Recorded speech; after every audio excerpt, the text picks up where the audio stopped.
وعلیکم ورحمۃ اللہ وبرکاتہ۔ بسم اللہ من الشیطان الرجیم، بسم اللہ الرحمن الرحیم۔ استقبال رمضان۔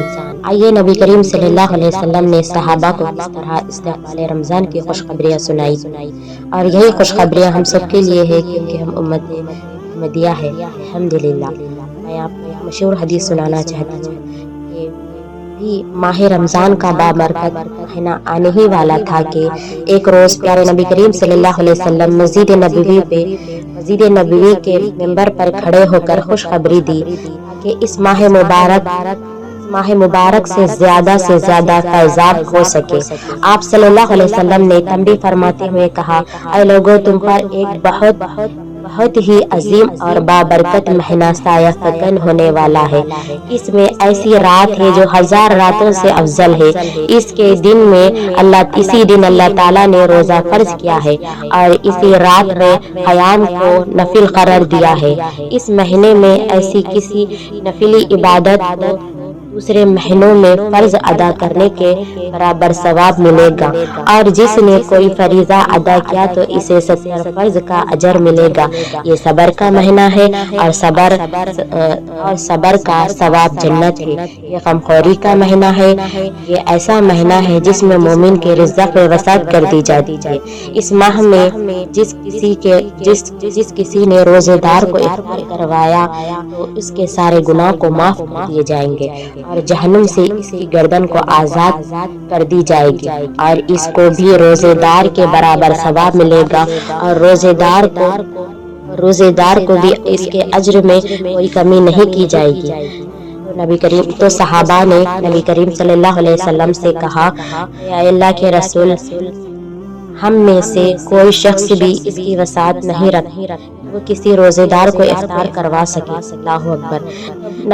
نبی کریم صلی اللہ علیہ وسلم نے فرمایا، اللہ تعالیٰ ثواب اس شخص کو بھی عطا کرے گا جس نے ایک گھونٹ دودھ یا ایک کھجور یا ایک گھونٹ پانی سے بھی کسی کو افطار کروایا ہو۔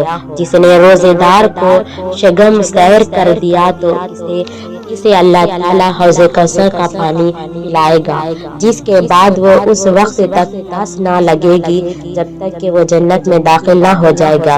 اس مہینے کا پہلا عشرہ رحمت والا ہے، اور دوسرا مغفرت والا ہے، اور تیسرا عشرہ جہنم سے آزادی کا ہے۔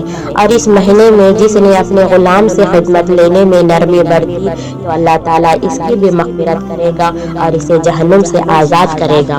سبحان اللہ۔ رسول اللہ صلی اللہ علیہ وسلم نے فرمایا، شعبان کے مہینے کے آخری ایام میں صرف یا 2 دن کے روزے رکھ کر رمضان مبارک کا استقبال کرنے سے سختی کے ساتھ منع فرمایا۔ آپ صلی اللہ علیہ وسلم کا ارشاد ہے کہ یعنی رمضان شروع ہونے سے 1 یا 2 دن پہلے روزہ رکھنا شروع کرو۔ اگر کوئی شخص ہفتے کے پیر یا جمعرات کا روزہ رکھتے ہوئے آیا ہے اور میں شعبان کے آخری میں آ جائے تو کوئی حرج نہیں۔ اسی طرح اگر مہینے کے آخری دنوں میں روزہ رکھنے کا عادی ہے تو بھی کوئی حرج نہیں۔ ہمیں سے یہ بات معلوم ہوتی ہے کہ شعبان کے آخری ایام میں ہمیں روزے رکھنے سے نبی کریم صلی اللہ علیہ وسلم نے منع فرمایا۔ اگر وہ پہلے سے ہی عادی ہے تو رکھ سکتا ہے، اور شعبان کے شروع مہینے سے رکھنا چاہتا ہے تو بہتر ہے۔ شعبان کے آخری ایام میں روزے رکھ کر رمضان کا استقبال کرنے سے نبی کریم صلی اللہ علیہ وسلم نے منع فرمایا۔ اللہ تعالی ہم تمام کو رمضان کے پورے نیکیاں اجر ثواب کمانے کی ہمیں توفیق دے۔ اللہم بلغنا رمضان، اللہم بلغنا رمضان، اللہم بلغنا رمضان۔ اللہ ہمیں رمضان تک پہنچا دے، آمین یا رب العالمین۔